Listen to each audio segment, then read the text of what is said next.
અમે ભૂખ હડતાલે ઉતરશું, એનેથી નહીં મેળ ખાય તો અમે રસ્તા જામ કરી દેવું.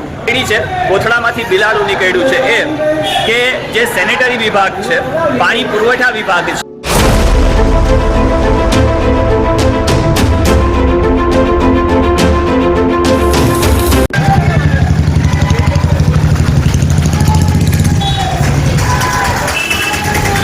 મિત્રો, હું છું અત્યારે નગરપાલિકાએ અને મને એક ફોન આવ્યો હતો કે નિઝામ સર કંઈક આવી પરિસ્થિતિ ઊભી થઈ છે. શું પરિસ્થિતિ છે એ તો મને ખબર છે નહીં, પરંતુ નીચે હું જ્યારે નીકળ્યો ને ત્યારે ઘણો બધો અવાજ આવી રહ્યો હતો. હું છું અત્યારે માંગરોળ નગરપાલિકાએ અને માંગરોળ નગરપાલિકાએ ઘણા બધા પ્રકારના એવા કંઈક પ્રશ્નો લઈને આ લોકો ભેગા થયા છે. શું છે તો એ લોકો પાસે જાણીએ તો આપણને ખબર પડે.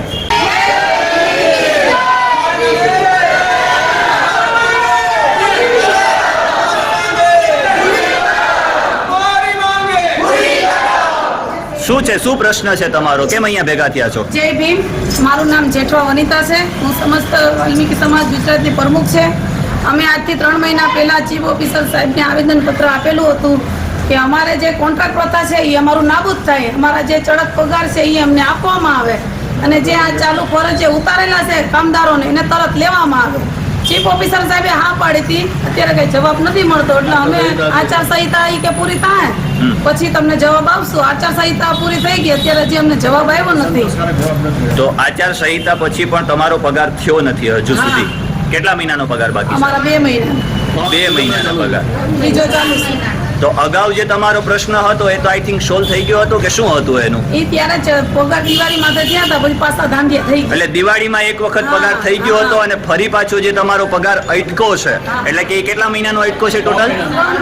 3 મહિનાનો પગાર અટકો છે. કેટલા મહિને તમને પગાર કેટલા મહિને મળે છે? એટલે તમે બધા અત્યારે કાયમી કર્મચારી છો કે શું? અમે રોજમદાર હતા અને અમને છે ને છેતરપિંડીથી કોન્ટ્રાક્ટમાં લેવામાં આવ્યા છે. અચ્છા, રોજમદારમાં હતા. એટલે એમાં તમારી જોડે છેતરપિંડી કરવામાં આવી છે? અમારી જોડે કરવામાં આવી છે. અમે બધા રોજમદારમાંથી અમને કોન્ટ્રાક્ટમાં લઈ લીધા. બરાબર. 3-4 મહિને એક પગાર દે. એટલે દર મહિને તમારો પગાર નથી થતો? 3-4 મહિને તમારો એક પગાર થાય? અમારે એમાં બચ્ચાનું ભવિષ્ય, અમારું ભવિષ્ય અમારે કેમ આમાં કરવું? બરાબર. અમે અવારનવાર આપણે હડતાળ ઉપર ઉતરીએ છીએ, અમને અવારનવાર અસંતોષ જ થાય છે. અમારો કોન્ટ્રાક્ટ જ અમને ન જોઈએ. અમને જેમ હતા ને રોજમદારમાં એમ અમને લે. તો પહેલા તમે કેવી રીતે હતા? અમે રોજમદારમાં હતા. પહેલા રોજમદારમાં હતા. છેતરપિંડીથી કોન્ટ્રાક્ટમાં લેવામાં આવ્યા છે. અત્યારે તમારી માંગ એવી જ છે?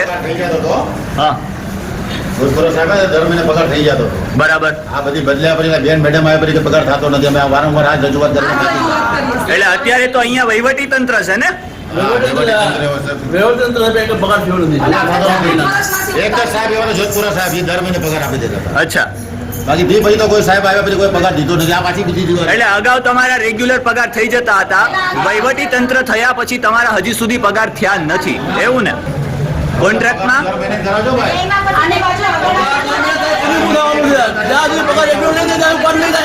એટલે તમે આવેદન પત્ર આપ્યું છે. મિત્રો, તમે આ બધાને જોઈ શકો છો. આ લોકોથી આપણું શહેર છે એ સ્વચ્છ રહે છે, આપણા બાળકો નિરોગી રહે છે. જો કચરો ગામમાંથી ઉઠાવવામાં ન આવે તો ઘણા બધા એવા રોગચાળો ફેલાવવાનો ભય રહે છે. હવે અહીંયા પ્રશ્ન એવો કંઈક છે કે પગારને લઈને મોટો બધો પ્રશ્ન છે કે હજુ સુધી આ લોકોના પગાર જે છે એ થયા નથી અને જો પગાર નહીં થાય તો આ લોકોની કંઈક એવી ચિંતા પણ છે. શું છે તમારી માંગ? અમારી માંગ એવી છે કે અમારા પગાર ને કોન્ટ્રાક્ટ ભથ્થા નહીં નાબૂદ થાય તો અમે ભૂખ હડતાલે ઉતરશું, એનેથી નહીં મેળ ખાય તો અમે રસ્તા જામ કરી દેવું, પણ અમે હાર નહીં માનીએ. એટલે આ લોકો ફૂલ આંદોલન કરવાની તૈયારીમાં છે. આ લોકોના પગાર નહીં થાય તો આ લોકો જે કંઈ પણ શક્ય બનશે એટલું કરશે.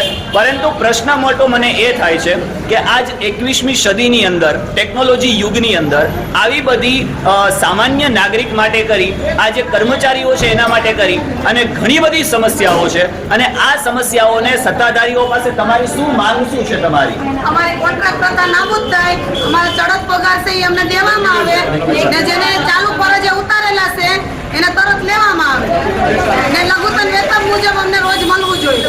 અત્યારે તહેવાર પણ આવે છે, તહેવારના માહોલમાં આવી પરિસ્થિતિઓ ઊભી થાય છે. હવે તો સત્તાધારીઓએ વિચારવાનું રહ્યું કે કેટલા સમયની અંદર શું કરી શકાય. રમેશભાઈ હીરા ઝાલા, વાલ્મીકી સમાજના પ્રમુખ છું અને મારી સમાજને વારંવાર નગરપાલિકામાં આ રીતે હેરાન પરેશાન થયેલા. 2023માં હડતાલ અમે કરી હતી, ત્યારે માન દિવાળીમાં પગાર અમને આપો. એ પગાર પણ 4,000 ને 5,000 એમ કરીને ત્રણ એ ફરી પાછો વારંવાર આ જ પરિસ્થિતિ છે. સફાઈ કામદાર જો આ ગામમાં ગંદકી સાફ ના કરે તો ખરેખર આ ગામમાં રોગચાળો ફેલાય. તો એનું સરકાર પછી જે કાંઈ અધિકારીઓ હોય એને ધ્યાન રાખવું જોઈએ ને પગાર.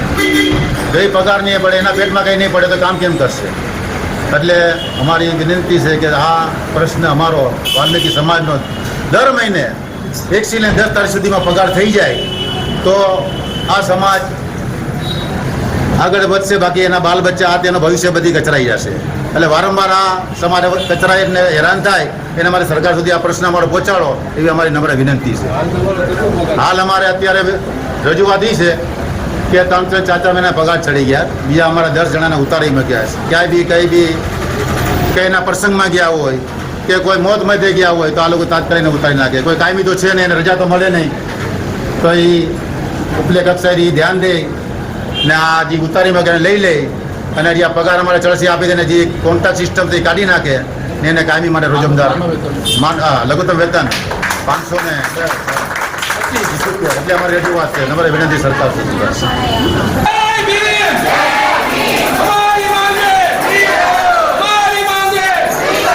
હવે આ લોકોની માંગ એવી છે કે જ્યાં સુધી પગાર નહીં થાય ને ત્યાં સુધી આ લોકો અહીંયાથી ઊભું થવાનું નામ લેવાના છે નહીં. અને બીજી એક વાત જાણવા મળી છે, કોથળામાંથી બિલાડું નીકળ્યું છે એ કે જે સેનેટરી વિભાગ છે, પાણી પુરવઠા વિભાગ છે અને બીજા અન્ય વિભાગો છે, એ મળતી માહિતી મુજબ એ લોકોના પણ પગાર નથી થયા. એટલે એ લોકો પણ ક્યાંક ને ક્યાંક આંદોલન પર ઉતરવાના છે. એટલે 2-4 દિવસની અંદર કદાચ બની શકે કે એ લોકો પણ આંદોલન પર ઉતરે. પરંતુ મારી એક વાત ખાસ નમ્ર અપીલ છે કે ભાઈ જે કંઈ પણ પ્રશ્ન છે એ વહેલી તકે સોલ્વ થાય અને જે કંઈ પણ શાંતિ છે એ શાંતિનો માહોલ બની રહે અને શાંતિ જળવાઈ રહે એવી આશા સાથે મળીએ છીએ આપણે નેક્સ્ટ વિડીયોમાં. ત્યાં સુધી ખુશ રહો, પરિવાર સાથે રહો, ખૂબ આનંદમય રહો, ખૂબ પ્રગતિ કરો. Bye bye.